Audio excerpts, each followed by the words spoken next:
আমি একদিন রাস্তা পার হচ্ছি, দেখলাম এক লোক রাস্তার মাঝখানে দাঁড়িয়ে ফোনে কথা বলছে। এমন ভাব যেন রাস্তা তার দাদা সম্পত্তি। পাশ দিয়ে বাস ভোঁ করে গেল। লোকটার কোনো রিয়াকশন নাই। সে শুধু বলল, হ্যালো হ্যালো, নেটওয়ার্ক একটু সমস্যা করছে। ভাই, নেটওয়ার্ক না, আপনার লাইফটাই সমস্যা করছে। আরেক ধরনের মানুষ আছে, রাস্তা পার হবে কিন্তু আগে ডানে বামে তাকাবে না। এমন কনফারেন্স, মনে হয় আল্লাহর সাথে ডিরেক্ট চুক্তি আছে। আমি নামতেছি, তুমি দেখো।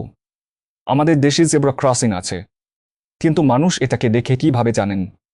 রাস্তার ওপর নতুন ডিজাইনের টাইলস। আমি একবার এক আঙ্কেলকে বললাম, আঙ্কেল, ফুট ওভার ব্রিজ দিয়ে যান। উনি বললেন, এত উপরে উঠতে পারি না বাবা। কিন্তু পরে দেখলাম বাস ধরার জন্যে উনি এমন দৌড় দিলেন, উসাইন বোল্টও ফেল। আর রিক্সাওয়ালাদের কথা তো বাদই দিলাম। এক একজন এমনভাবে রিক্সা চালায়, মনে হয় নির ফোর স্পিড খেলতেছে। আপনি বললেন, ভাই আসতে যান। সে বলবে, ভয় পাইয়েন না ভাই, 15 বছর ধইরা চালাই। তারপর সামনে মানুষ আসলে ব্রেক কষে বলবে, ওই মামা সরেঞ্জ মরতে চান নাকি? সবচেয়ে ভয়ঙ্কর হলো হেডফোনওয়ালা মানুষ। কানে হেডফোন, চোখ ফোনে, রাস্তা পার হচ্ছে, পাশ থেকে ট্রাক হর্ন দিচ্ছে। লোকটা কিছুই শুনে না, কারণ সে তখন আরেজিত সিনের দুঃখে ডুবে আছে।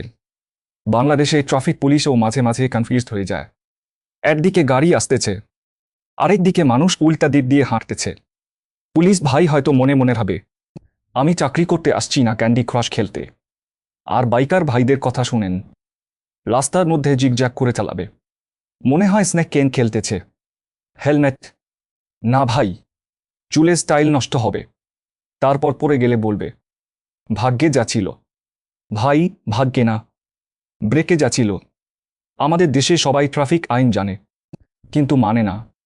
ঠিক যেমন ডাক্তারের কথা শুনি, চিনি কম খান, তারপর চায়ের 5 চামচ চিনি দেই।